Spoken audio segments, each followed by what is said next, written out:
Bonjour à toutes et à tous. Alors si on est là aujourd'hui, c'est parce qu'on se prépare à un rôle qui est juste essentiel. Devenir le visage d'une destination. Un conseiller en ce jour, ce n'est pas juste quelqu'un qui donne une info, non, non. C'est le premier contact, la toute première impression. Et ça, c'est absolument crucial. On va décortiquer ensemble, étape par étape, les clés pour transformer chaque rencontre en une expérience vraiment réussie, mémorable. Allez, on se met en situation tout de suite. Imaginez, la porte de l'office de tourisme s'ouvre. Un visiteur entre. À ce moment précis, ce n'est pas juste une question à laquelle il faut répondre, c'est une mission, une vraie. Notre mission, devenir en quelque sorte l'architecte de ses souvenirs de vacances. Alors prêt à relever ce défi ? Pour y arriver, on va suivre une feuille de route très claire, en 5 grandes parties. On commence par la première impression, puis on plonge dans l'art de la découverte, on voit comment construire la proposition parfaite, et bien sûr comment conclure avec professionnalisme. Et à la fin, pour être sûr que tout ça devienne un réflexe, on aura une synthèse des 9 étapes à mémoriser.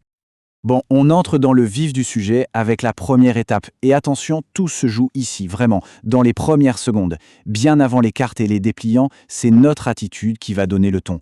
Cette toute première impression, elle va littéralement colorer toute l'expérience du visiteur. Cette phrase, elle dit tout. Elle souligne une responsabilité qui est immense. Pensez-y une seconde. On n'est pas juste une personne derrière un comptoir. À cet instant précis, on est la destination. Le lac, la montagne, le musée, tout ça, ça commence avec notre sourire. Le savoir-être, c'est vraiment la base de la confiance.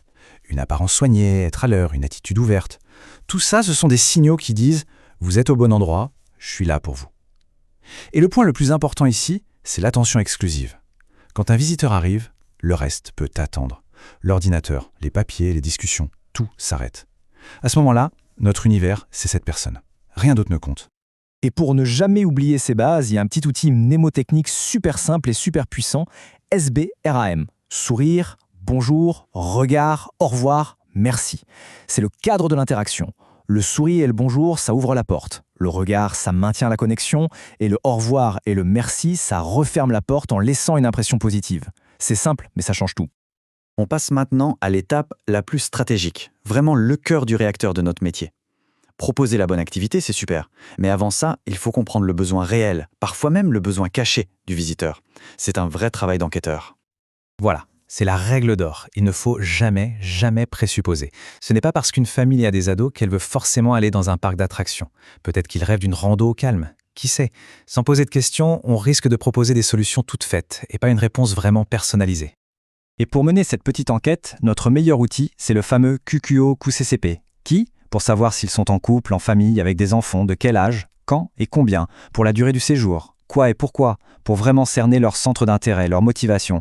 En fait, c'est notre boussole. Sans ça, on navigue à l'aveugle. Avec, on peut leur tracer le parcours de vacances idéal. La clé, c'est de bien jongler entre les 2 types de questions. On commence toujours par des questions ouvertes, du type « Qu'est-ce qui vous amène dans notre belle région ?» ou « Qu'est-ce que vous aimeriez découvrir ?» Ça invite à la discussion. Les questions fermées, comme « Vous avez besoin d'un plan ?», elles viennent plus tard pour valider une info, pour confirmer. Le piège classique, c'est de commencer par plein de questions fermées et là, l'échange se transforme en interrogatoire. C'est pas du tout ce qu'on veut. Ça, c'est le point de contrôle indispensable. Avant de se lancer dans une super proposition, on s'assure qu'on a bien tout compris. Et la reformulation, elle a un double effet magique. D'un côté, ça valide notre compréhension, et de l'autre, ça montre au visiteur qu'il a été vraiment écouté. C'est une marque de respect et de professionnalisme énorme. Pour ça, il y a 2 techniques principales. La reformulation perroquet, c'est simple, c'est efficace, on reprend les mots exacts du visiteur. Et puis il y a la reformulation miroir, un peu plus subtile, on synthétise sa pensée avec nos propres mots. Que ce soit l'une ou l'autre, ça permet de s'assurer qu'on est bien sur la même longueur d'onde avant de continuer.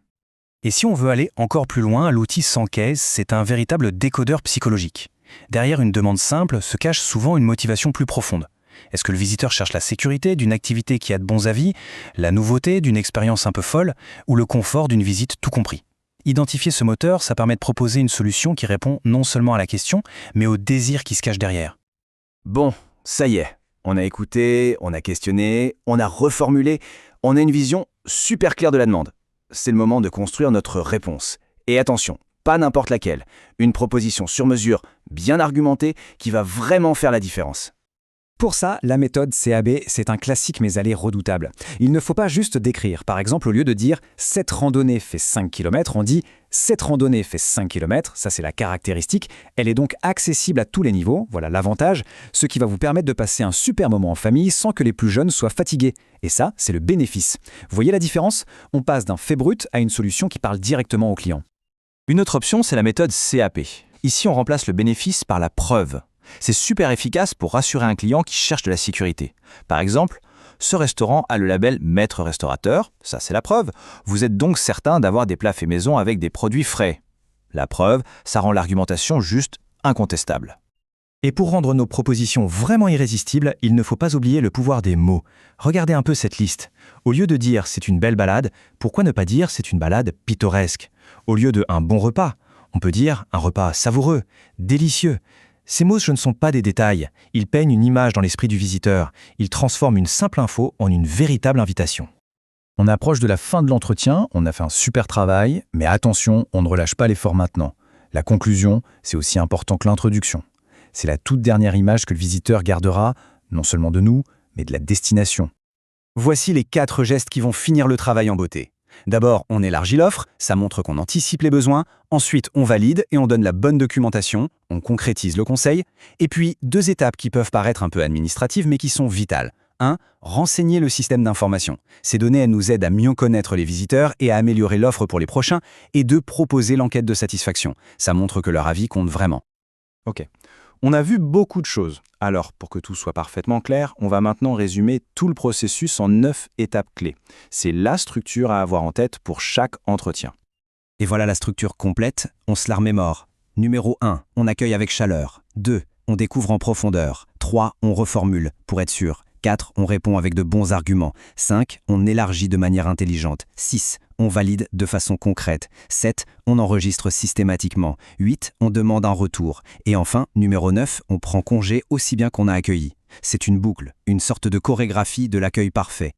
En maîtrisant ces 9 étapes, on devient bien plus que des conseillers en séjour. On devient de véritables ambassadeurs, des personnes capables de marquer l'esprit des visiteurs, de leur donner envie non seulement de profiter, mais surtout de revenir. La question n'est donc plus de savoir quoi faire, mais bien avec quelle passion on va le faire.